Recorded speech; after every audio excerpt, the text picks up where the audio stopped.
Hey guys, welcome to Tech Notebook, and in this video I will be unboxing and reviewing the Samsung Galaxy A51. So let's get started.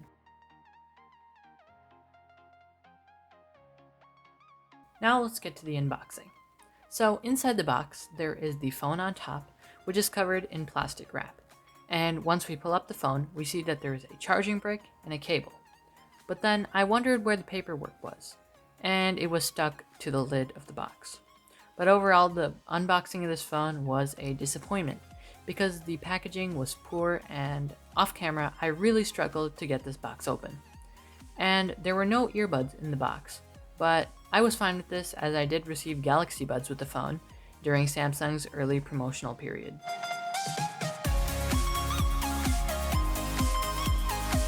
So now I've been using this phone for about a month, and here's my review of the phone. So let's get the price out of the way first. On Samsung's website, the phone retails for $399 USD, but you can probably find it at a cheaper price from other retailers.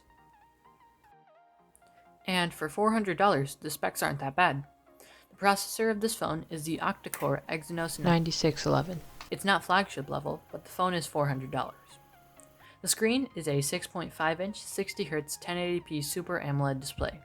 We all know that Samsung makes some of the best phone displays in the market, and that also trickles down to their mid-range phones.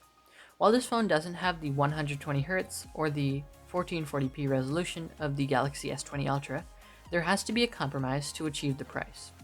We also have a 4000 mAh battery, which lasts me through the entire day, but will not last for 2. The phone I have has 4 gigs of RAM and 128 gigs of UFS 2.1 storage.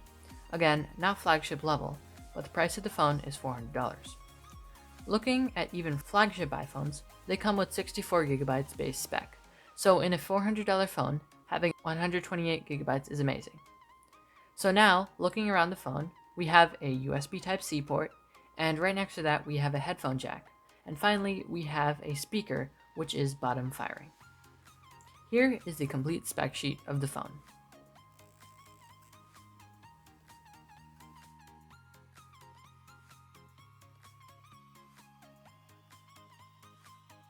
Let's now look at the build construction of the phone. The front of the phone has Gorilla Glass 3, and the back is made of plastic, but it looks and feels like glass. The back of the phone has this cool rainbow finish, and Samsung calls this particular color Prism Black. Let's now look at the camera setup. On the back of the phone, there is a 48MP primary camera, a 12MP ultra-wide camera, a 5MP macro camera, and another 5MP depth camera. This depth camera also helps with live focus mode. The front camera is in a hole punch configuration and is 32MP. While these cameras aren't something that you would find in a flagship device, they capture a picture that is pleasing and will not disappoint. But one particular thing I noticed was that the front camera has a tiny chrome ring around it, which in some lighting really stands out on the display. So then let's look at the overall usability of the phone. The phone performs day-to-day tasks pretty well, like scrolling through web pages, taking pictures, and watching videos. I really like Samsung's approach when it comes to this phone. They prioritize the display, which is what users look at most of the time. But as a result, the processor had to take a hit, which isn't that bad at all.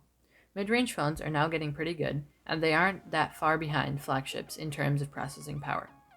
Apple's approach, on the other hand, with the iPhone SE, was to prioritize the processor, but that resulted in the display being incredibly tiny and the phone looking dated when put aside the Samsung Galaxy A51. The Samsung Galaxy A51 also comes with an optical under-display fingerprint scanner, but it is a bit slow, so due to this I tend to use my Face Unlock a lot more often.